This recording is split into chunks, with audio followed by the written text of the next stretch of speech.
It's another edition of Time About the Movies, and today we're taking a look at the films of July 25th, 2003. We got 4 films to look at today, a lot of notable films, so let's go ahead and get right to it. We'll start off with the biggest movie release of the weekend, and that is for the third consecutive year, a Spy Kids movie coming out, and this time they used the power of 3D. Not the 3D that we have, but we'll delve into that in just a second. This is a Spy Kids 3D Game Over.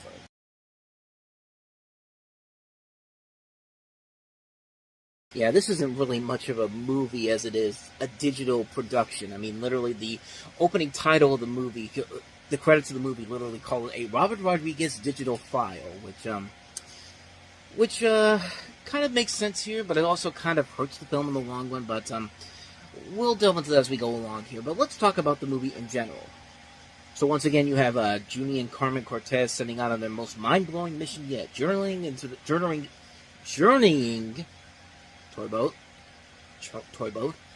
journeying inside the virtual reality world of a 3D video game designed to outsmart them. As the awe-inspiring graphics, awe-inspiring is not the best word to use these graphics, but I'll get to that in just a second, and creatures of gaming coming to real life. Relying on humor, gadgetry, bravery, family bonds, and lightning-quick reflexes, the Spy Kids must battle through tougher and tougher levels of the game, facing challenges that include racing against road warriors, surfing on boiling lava, in order to save the world from a power-hungry villain played by Sylvester Stallone. So needless to say, this is not the best of the Spy Kids movies, but you know what, considering what comes after this, I'd still rather take this over the 2 Spy Kids films that came after this, which this was intended to be the final installment of the trilogy, and coincidentally, this was actually the first Spy Kids movie I ever saw.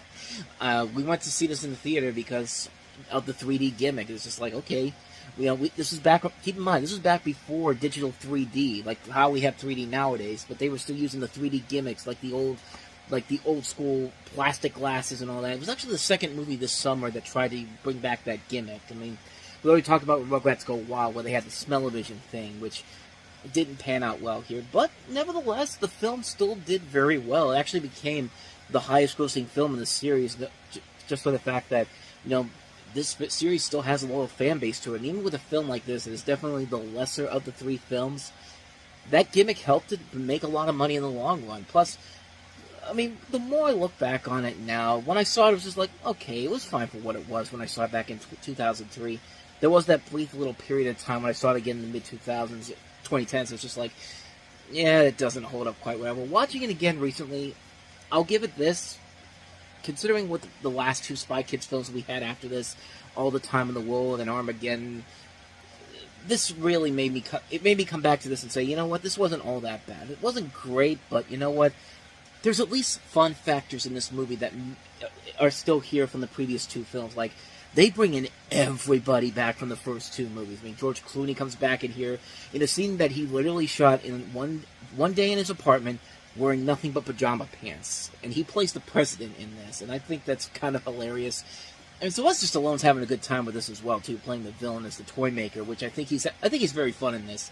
Ricardo Montalban's got a bigger role in here, which I actually like him in this. One of the last things he was a part in before he eventually passed away, but like I said, they bring in everybody back from the previous movies. I mean, you see characters that were villains in the last couple films back as now, like, people working with the good guys like Salma Hayek, Mike Judge from the Tony Shalhoub, Alan Cumming, Steve Buscemi's back, Bill Paxton, Elijah Wood is the guy in here, Selena Gomez, Glenn Powell, who.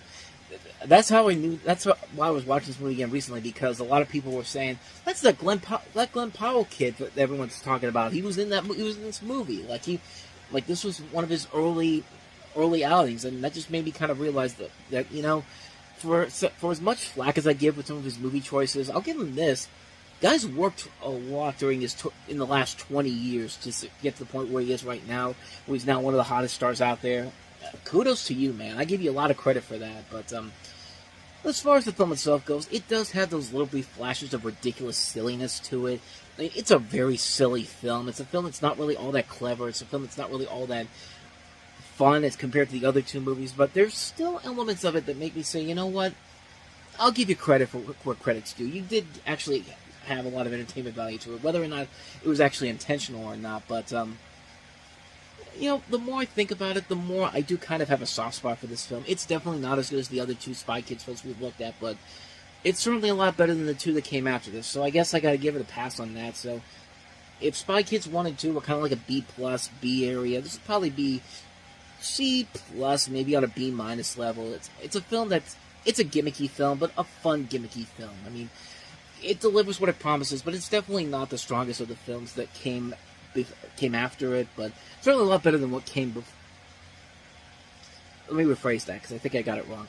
It's certainly not as good as the two films that came before it, but it's certainly a lot better than the two films that came after it. So, not much more to say about that one. So let's go ahead and get to the other sequel that some might say was a gimmick as well, but it didn't really pan out as well as they thought it would. But Angelina Jolie back as Lara Croft in Tomb Raider: The Cradle of Life.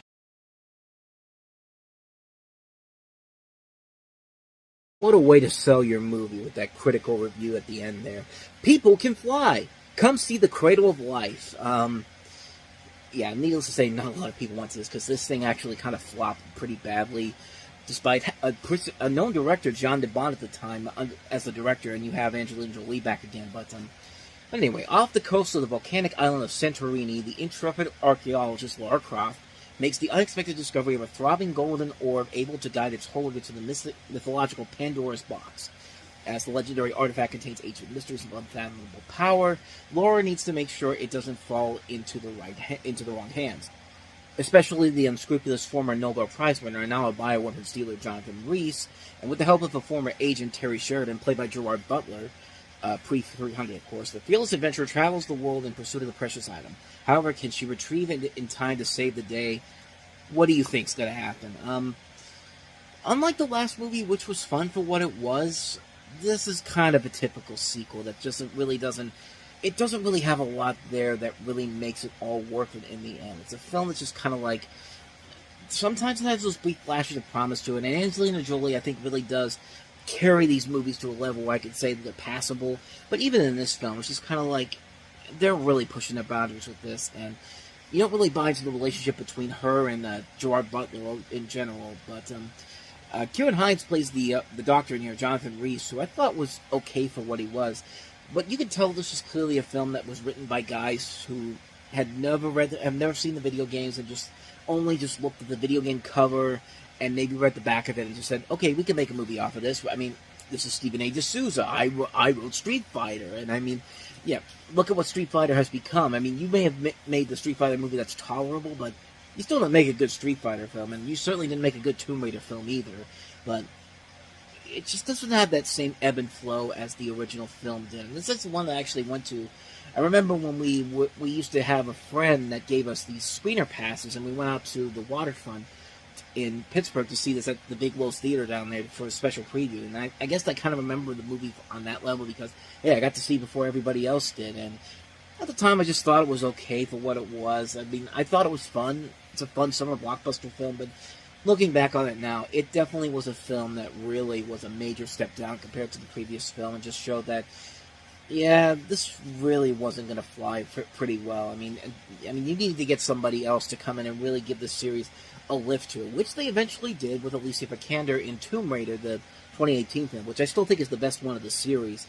But this, it's just meh. I mean, it's a film that's definitely a step down from the first movie. It just feels like a film that is your typical video game movie written by people who clearly have never seen the source material and just did a Cliff Notes version of what they had to research and just said, here's our movie, and here it is. And it's just like, it's nothing that special, honestly. It's just a film that's just, So, with that said, let's get to easily the best movie of the week, and I don't think that's really much of a surprise. It's Seabiscuit with Tobey Maguire and Jeff Bridges.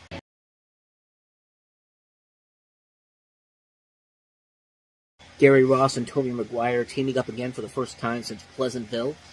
And the story here is based on the story of the racing career of Seabiscuit, an undersized and overlooked thoroughbred racehorse whose unexpected success made him a hugely popular media sensation in the United States during the Great Depression, even though his rider, Tobey Maguire, is blind in one eye. It's a film that's clearly going for Oscar bait, but you know what? It's a good Oscar bait movie because everybody in the movie is playing their parts very well. I mean, Tobey Maguire really shows why he's a great actor. Jeff Bridges shows why he's a great actor here. Chris Cooper's great. William H. Macy's really good here. Nobody ever talks about Elizabeth Banks in this movie, who really gives a really damn good dramatic performance in this. I mean, she can be very funny, but she can also be very dramatic, too, and work very well with the material given to her. I mean, it's a really good-looking film, a good period piece film, a fun underdog sports story that actually is very well done. You can see why it was nominated for Best Picture. It was basically nominated for 7 Oscars and didn't win any of them, unfortunately. Which is a shame, because the movie deserves some recognition. It's a film that is very good. I mean, it's a film that really is engaging. It's a story that, granted, we've seen done to death so many times before, but the actors are what makes it work. It's a film that you really do get behind these characters and this horse, and it's shot beautifully, too. John Schwartzman does a very good job with the cinematography. It's just a great film. Not much more to say, man. Seabiscuit is just a film that, it's definitely one of the best films of the year, easily. It's a film that's very well done. I can't recommend it enough. Seabiscuit, great, great film. So, with that said, on to the last movie we have here, and that is the movie Camp.